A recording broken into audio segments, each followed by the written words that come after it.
And we're following breaking news from downtown this morning. Police are investigating after shots were fired at the U.S. Consulate on University Avenue. CP24's Courtney Hills joins us live from the scene with the latest on this. Courtney, yesterday you were reporting on synagogues being shot at, now the U.S. Consulate. You have to wonder if there is a connection to what's going on right now.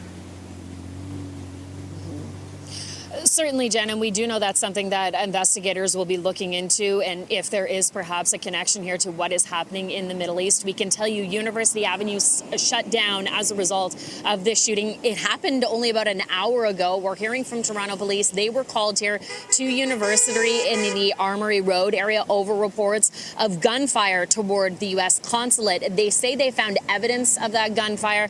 That's why this whole area is shut down as part of their investigation. Now, it is still dark out, so it is a little bit difficult for us to see if there is evidence on the walls, for example, the windows, the sidewalks. I've noticed some officers kind of walking up and down the sidewalk just in the last few minutes. They have flashlights out and they're pointing them toward the wall of the U.S. Consulate. But again, it's still very early. They were just called here over reports of this shooting. We can tell you no injuries to report here. But of course, this is going to be an extensive investigation. I can also tell you there are a number of cameras here outside of the U.S. Consulate. So investigators will be looking at that footage, if they're not already doing it right now, to get a better sense of what happened here, if there was a vehicle involved, if this was someone who walked up armed with a weapon and shot at the building. Again, I can see officers and investigators kind of walking just outside of the U.S. Consulate right now, and they really seem to be focusing on the walls.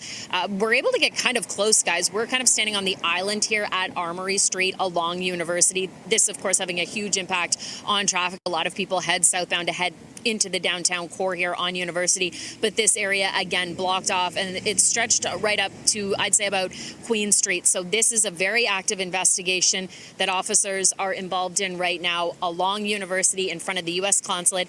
About 5:30 in the morning, Toronto police received a call. There was a shooting toward the U.S. Consulate. They say they found that evidence of gunfire. I can't see it yet, but of course we just arrived here. We're going to wait and see, as it gets a little bit lighter, if we can kind of see bullet holes or whatever they've discovered here at the scene. The road will likely be closed off here for quite some time. And as you say, guys, given what we're seeing in the world with the war in the Middle East, investigators will absolutely be looking into whether there could be a link here. This is a big breaking news story we're following this morning. We will be here. We'll let you know what the next development is in this investigation. Over to you. Okay, really appreciate that. That is Courtney Hills live along University Avenue. Again, breaking news, shots fired at the U.S. Consulate within about the last hour.